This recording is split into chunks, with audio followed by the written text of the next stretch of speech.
2026ကမ္ဘာ့ဖလားပြိုင်ပွဲအပြီးအနားယူသွားမဲ့ရိုနယ်ဒို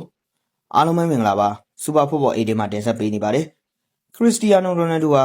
သူ့ရဲ့ကစားသမားဘဝကိုဘယ်အချိန်မှအနားယူမလဲဆိုတာနဲ့ပတ်သက်ပြီးမင်းနေကြတဲ့အတွက်တိကျတဲ့အဖြစ်ပေးသွားခဲ့ပါတယ်ကျွန်တော်အနားယူမဲ့အချိန်ကတိတ်မကြမီတစ်နှစ်ဒါမှမဟုတ်နှစ်နှစ်အတွင်းမှာပဲလို့အသက်40အရွယ်ရိုနယ်ဒိုကပြောဆိုခဲ့ပါလေသူဟာ2026ကမ္ဘာ့ဖလားပြိုင်ပွဲအပြီးမှာဘောလုံးလောကကနေအနားယူဖို့ရည်မှန်းထားကြောင်းအတည်ပြုပြောဆိုခဲ့ပါတယ်လက်ရှိအချိန်မှာအန်နာဆာအသင်းနဲ့နိုင်ငံအသင်းအတွက်ခြေစွမ်းပြဂိုးတွေသွင်းယူနေစေဖြစ်ပေမဲ့ငါမအိုသေးဘူးဆိုတဲ့ရိုနယ်ဒိုကတော့မိသားစုနဲ့အချိန်ပိုမိုသုံးစွဲဖို့အတွက်သူ့ရဲ့25နှစ်ကြာကစားသမားဘဝကိုအဆုံးသတ်ဖို့ပြင်ဆင်နေပြီလို့ပဲပြောဆိုရမှာပါ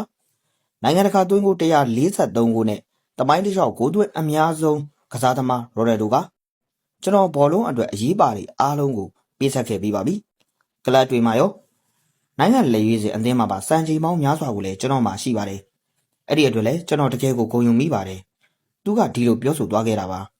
ရိုနယ်ဒိုအတွက်အရာရာပြည့်ပြည့်စုံနေလို့ပြောလို့ရပြီမယ်ရိုနယ်ဒိုလိုနေတဲ့တခုတဲသောကွက်လက်ကတော့ကမ္ဘာဖလားပါပဲ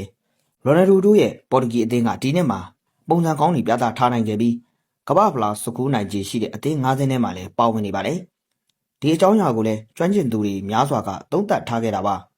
ရိုနယ်ဒိုတယောက်ပေါ်တူဂီအတွက်ကမ္ဘာဖလားကိုရယူနိုင်မလားဆိုတာကိုတော့ဆက်လက်စောင့်ကြည့်သွားအောင်ပဲဖြစ်ပါတယ်ဟုတ်ကဲ့ပါခင်ဗျာဒီနေ့ဗီဒီယိုလေးကတော့ဒီလောက်ပါပဲနောက်နေ့ဒီမှာလည်းအားကစားနဲ့သက်ဆိုင်တဲ့အကြောင်းအရာတွေကိုတင်ဆက်ပေးသွားမှာဖြစ်တာကြောင့်ကျွန်တော်တို့ရဲ့ channel လေးကို like and follow ပြုလုပ်ခဲ့ကြဖို့တောင်းဆိုချင်ပါတယ်အဆုံးထိနားဆင်အားပေးခဲ့တဲ့ပရိသတ်တယောက်ချင်းစီတိုင်းကိုကျေးဇူးအထူးပဲတင်ရှိပါတယ်ခင်ဗျာ